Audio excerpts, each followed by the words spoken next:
Hey y'all, thanks for tuning in, thanks for joining me. So today we're going to be doing a TED Talk, and we're going to be talking about how I got my car and the steps that I took, the outcome for me, like my results, good and bad, and also how I can help you to get maybe the same deal I got, but even a better one. So I thought to make a video about this because people always say, oh, you have a car, like it's yours, yeah, it's my name. Like I didn't need a co-signer. And I tell them my note, they be like, oh dang, like wow, like, and they'd be like, when I say it's in my name, be like, oh, you must have good credit. Yes. So I'm gonna tell you how to get good credit first. So I'll tell you what I did and how it was for me. So first and foremost, I got put on a credit card. So it's like my grandma was paying, well, she opened a card at Banana Republic, and she added me to it as a card holder, so I can go in and shop and etc. But during that time, I didn't actually know that was going against, like, it was going with my credit. So everyone pretty much starts out with like some type of credit score, pretty much. And well, when I started checking my credit, it was like freshman year of college, in the fall. So it was back in like August, September, like last year, 2019. It's 2020 now, almost 2021. So it was like 6 something then, and I only had one credit card. And I noticed that it had been open for like 6 months, and it was like going, like, I see the payments was on it, the balance on it, and this and this, the credit utilization on my whole credit score, and all kind of stuff like that. So the app that I'm still using, it's called Nerd Wallet. This video is not sponsored by anyway. And I also use Credit Karma as well. So I was just using that Nerd Wallet at first, just using that, just checking my credit score. It tells me, sends me like a report, like every time you get like a credit report or whatever. I was just constantly checking, and then I decided to open up my second credit card, because the other one was the first one, and my girlfriend pays it, and so I never paid, and she always pays her stuff on time. So that was helping me, that was beneficial me to my credit. Not, we didn't know, she probably knew, but she didn't tell me. But I didn't know that that actually was going against my credit like that, and it was actually helping me. So that is a tip that you can do if you're like younger, like 17, 16. Parents mostly get their kids' car or whatever, but me, I got my own, and I didn't have no co-signer because of my credit score. So if you are looking to get your own vehicle with no co-signer, just if your parents are willing to help you like that, just have them put you on one of their credit cards that they make monthly payments on, monthly and on time. That will benefit your credit a whole lot, because it sure did help mine. And like, I just got my credit score that high just by credit cards. I didn't have nothing else, no loans, no nothing. So, oh, I didn't even tell you the score was at though, but stay tuned for that. So moving on, I'm gonna talk about. I'm telling y'all the steps, the 3 main important steps that I think. Then I'm going to tell you how the process went for me at the dealership and everything like that. The steps that I took into finding the car, into picking it out, into getting the monthly payment that I have. So anyways, basically, number one is basically just have good credit. Like, everything nowadays you buy, there's a major, they run your credit score and they look at it. So it's real nice to have really good credit. Even some cell phone companies check credits. I mean, rental cars, a lot of people check credit. So it's always great to have good credit. So, what I was gonna say, I forgot. So anyway, I did that with my credit with my Banana Republic card, and I opened up another. It was a student credit. I'm in college. I'm not gonna open up no, random little whatever with all this high interest and stuff like that. The only thing that's kind of like non-student is my Apple card. I do have an Apple card. So I opened my student Discover like in May last year, 2019, I think. Because I've been had a year and some months now. Yeah. And so in December, I opened my Apple card. And I'm like, Apple card, oh wow, like this is so convenient. Like, yeah. So if you want to open any credit card, go for the student. Like if you're in college, go for students, or like high school even, I think. But you just have to be 18. So, well, high school, you've been graduated. Some, So I always go for student cards if you can. It just helps and just saves you. It can help and save you a lot of money as far as like interest rates and stuff like that. And if you miss your first payment, the first payment is on them, like the fee and stuff like that. It's a whole lot of good stuff. Cashback rewards with student credit. Discover has a lot. Discover is really good with cashback rewards.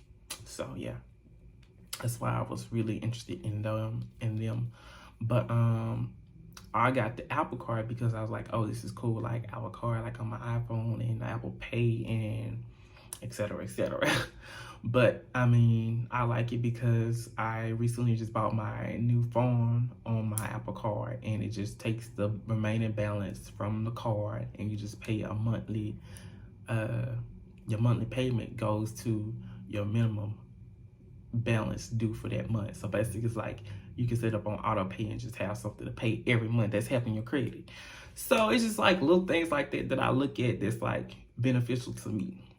Anyways, good credit, you got to have it. Second, you got to have an income. Like when you go to get a car, everyone should know, unless you're getting a car that you're just gonna pay cash for, or like that, you got to have some type of income if you want to do it monthly. Because I had just started working. I was working at Walmart over the summer when I got this car. When I say, y'all, 2020 has been some ups and downs for a lot of people, but 2020 has been more ups and downs for me, because 2020 has helped me touch so much money this year. Like, I've got my first job in February. I was had to stop work like a month.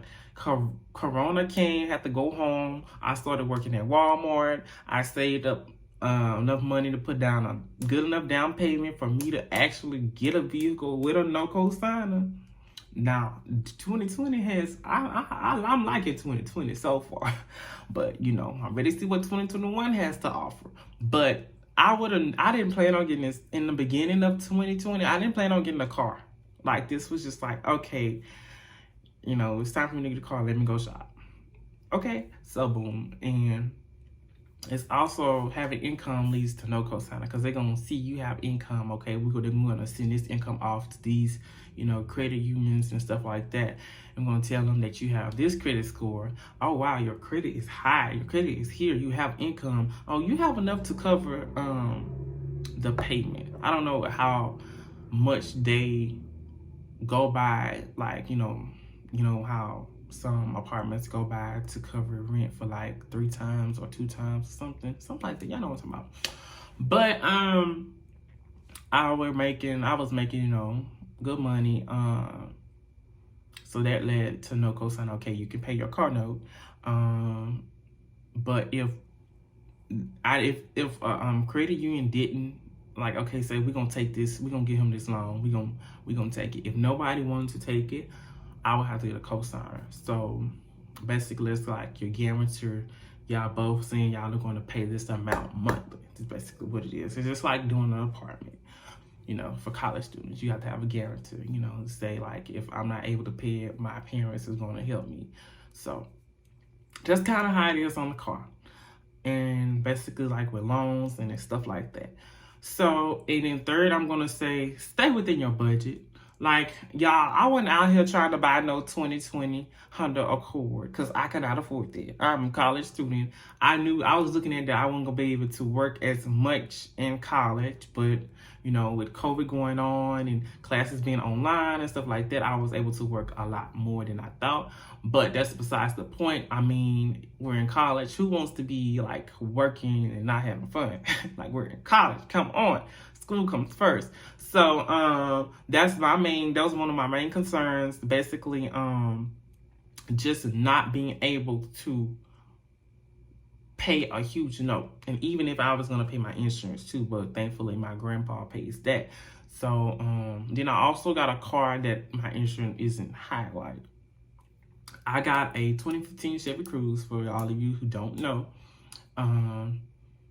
It's 5 years old, but it came with like 72,000 miles. They sold it for me. The sticker price was $9,000. It ended up being like $10,000 or something. Total finance for the total of, I did 4 years. We wanted to do 2, but I added warranty and stuff like that. So, you know, that increases your monthly payment.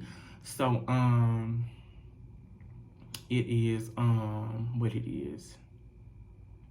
It's, so it's 4 years now. And that made my notes to be $275.78, and I put $4,000 down. And that was a really good deal. Like, I'm grateful for my grandparents because they really helped me. But like I was saying, I got cut off. But like I was saying, I stayed within my budget because I knew that I could not afford no 2020 Honda Accord. Prices ranging from like $23,000 to $30,000. No ma'am, no ham, no turkey, no cheese. And I wanted the $30,000 one. If I'm gonna pay, you know, I'm like, if I'm paying for a car, you know, like this, let me get what I want. And I didn't want, like, I drove a Honda Accord for like a week, and I know like what it's about. So, and the one I drove was either an EXL something, and it was a 2.0 turbo, and that added like, that car itself was like 35,000, 38, brand new, like no miles. So I'm just like, let me just find me something under 10,000. So I set a budget for myself.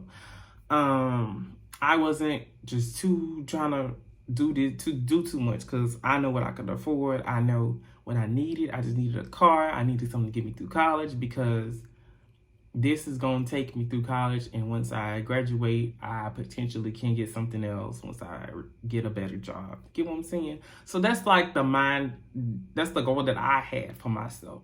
So you got to realize, like, if you're in college, or, you know, if you are like just looking for your first car, like, this is my first car, so I wasn't trying to do too much. So, I mean, you just got to think about, like, what's, like, just stay within your budget. Set a budget for yourself and just stay within it, because, I mean, if you try to do, like, go out of that budget, it's going to be kind of hard for you to, like, pay those bills, especially if you don't have any help. Like, if you get in this car on your own, no cosigner, nobody's helping you, like, you are just going to have to stay within your budget. And that's really important. And also, it's important to save. So, like, if you want to, you're looking for a car, putting a big down payment on it will really lower your notes. But also, not letting the dealership cheat you out the deal. Now, let's talk about that. So, you find a car, it's like I'm talking about my car. My car originally should have been like $5,000. They sold it to me for $9,000.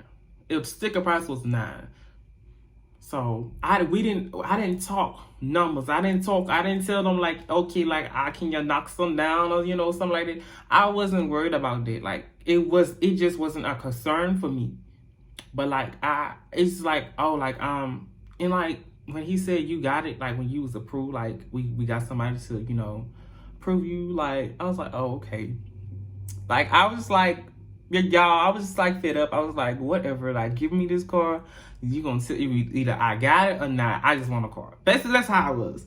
But now talking about it and hearing other people buy their vehicles and seeing how they actually create and make deals, and I'm just like, wow, like I should have been like that. So now coming back in, going back into the car market, whenever I do get ready, I'm gonna be like, wow, like I need to have that mindset, because you don't want to be upside down. And by upside down, I mean the value of the car you bought being less than what you owe. Like it's worth less than what I owe, and I owe this amount and it's only worth this. So if I try to trade it in, I'm upside down and I still owe this much. You get what I'm saying? So that's why I'm saying don't let nobody cheat you out of a deal. You have to know, like if it's a new car, I've seen people drop $8,000 from a new car.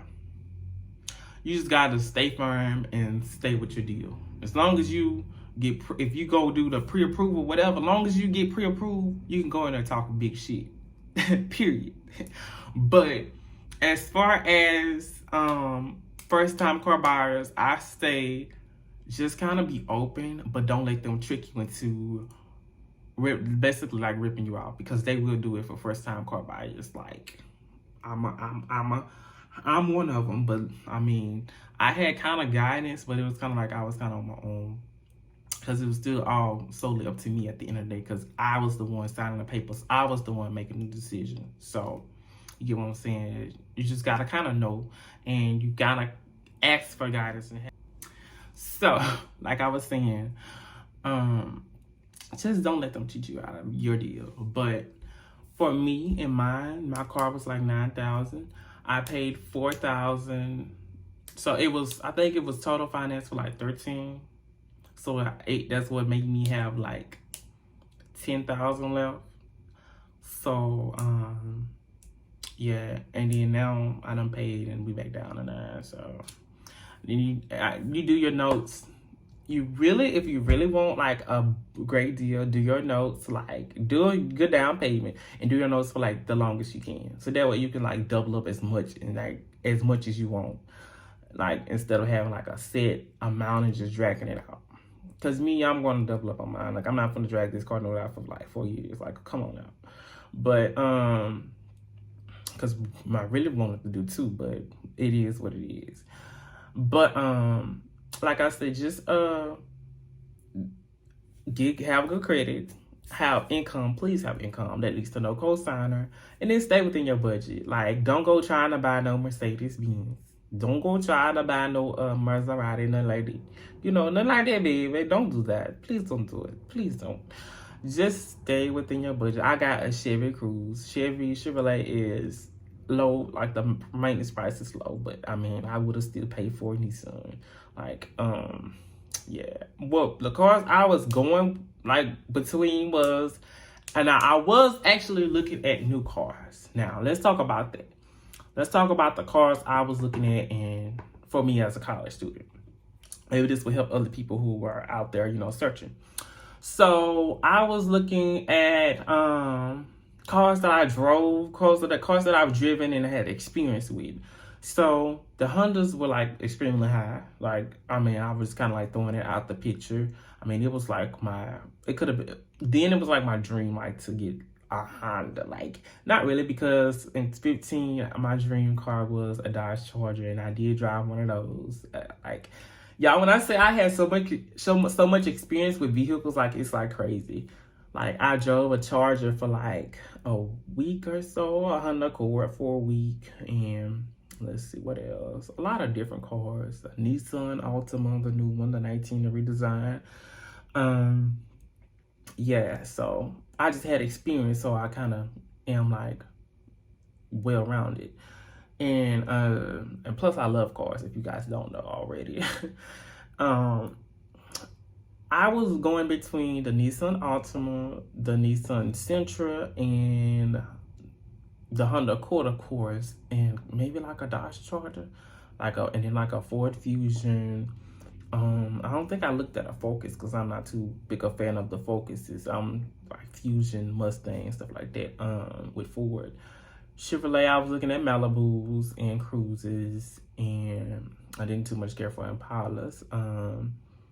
What else? I wasn't going out of my league looking for Mercedes and nothing like that, because I'm taking it to the Mercedes dealer if something goes wrong with it, and if I get my oil change, it's like $150 for like what is it, 15,000 miles. So I mean, that's not bad, but as a college student, baby, no, leave it where it's at, because once you get added miles and you have to do like the routine maintenance as far as the like A service and B service, y'all know what I'm talking about. Oh, you have what, 36,000 miles, you got to get service AD. That's like what, $500 plus this and this and this, even more than that, like $500 probably for like a battery, and or like, you never know what go wrong. So just, I'm like, okay, we're not gonna do that right now. That's for when you get your big job. So that's why I'm just trying to, pressure that don't. I mean, but if you can afford it, please just go ahead, baby, go ahead on. But yeah, basically that's how I got. Oh, my credit score. I didn't tell y'all my credit score. When they pulled it, my credit score was running on 712. Now, as a person with no loans or nothing, only credit cards, that was pretty good. A 712. Like, wow. Like my salesman was really shocked that my credit score was so high for me to basically be just recent within a job, and to be the age I was and a college student. Like, wow, like you really like on your shit. That's how he was like, you really like damn, like he was telling my grandma, like, you did that, like, wow. So like she basically helped me jumpstart, and I basically had to educate myself the rest of the way from guidance of family and like others. But I just basically will say, just have good credit, like, and please do not sign papers for nobody, a car. I don't care. Like, don't do that, because if they can't make the payments, that's going against your credit. Like, don't do that. That's something I would never do. I'm not doing it. Not in my lifetime ever. Like, no, I'm not doing. Because I've seen people credit get ruined with stuff like that.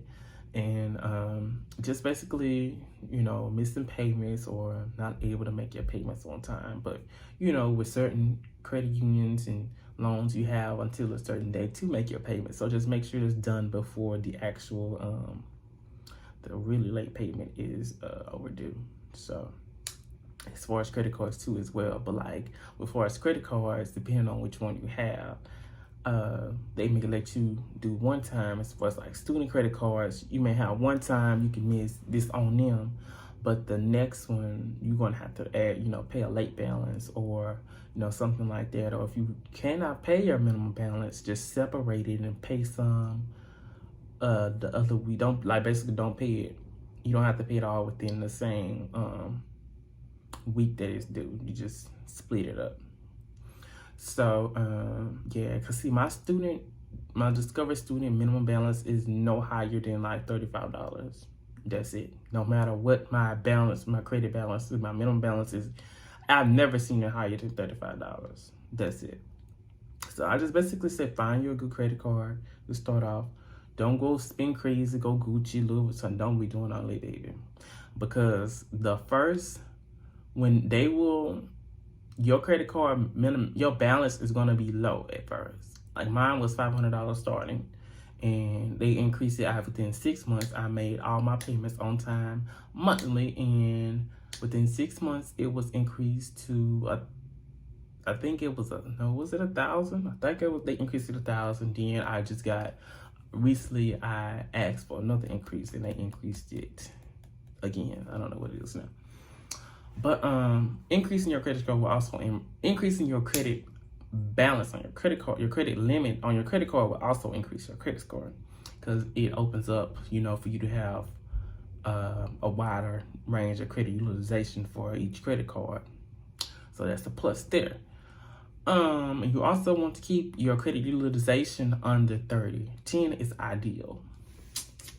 But I should actually be what they call them, credit people, because me talking about credit over here. But like yeah, I mean, I kind of try to cover everything that I did and I know. So yeah, it just all depends on like the price of your vehicle. See, mine was just 9. Like that's why my notes are like cheap, like, cause you know, that's how I didn't have, basically I'm saying I didn't have a $20,000 vehicle. If I would have got a $20,000 vehicle, 4,000 down, and my notes probably around like 400 something like that, or maybe like the higher 3s, almost 4s, because I did Nissan Sentra when it was like 20 something, and at first I was just, in my head I was putting down like 2,000, but I actually put down 4,000. I didn't know I was gonna put down 4,000 because I had help, of course, but yeah. So, you know, I'll just say it's basically shop around.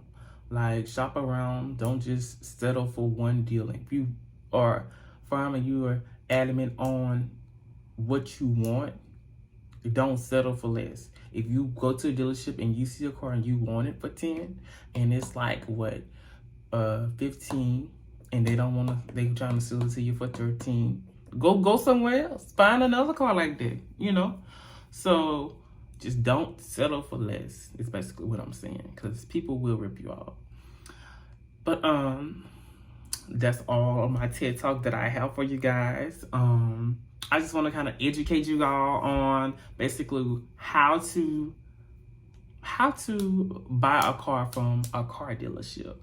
Like, not and I'm saying this because I bought mine from like the Honda dealership, and typically cars that are not sold on lot like that, Chevrolet, you know, sold at a Honda dealership, are typically cheaper than actually going and buy it from like a Chevrolet dealership, because, you know, that's just how it is with the car market. So that's why I went there and just basically found things, just like, okay, let's make a deal. So yeah, I just want to educate you guys as a college student as to what I did, what was my credit score, how to improve your credit, and how to keep good credit, or how to get credit, period. And how to basically get a car with no cosigner. So thank you all for joining my TED Talk. I hope you all enjoyed this. What I was going to say, if you're not a subscriber, please subscribe, hit the bell to be notified when I post new videos, and like and comment. Let me know what you guys think of this video, or if you have any questions, feel free to hit me up. My social medias will be listed below, of course. And so yeah, peace out. As always, y'all be blessed.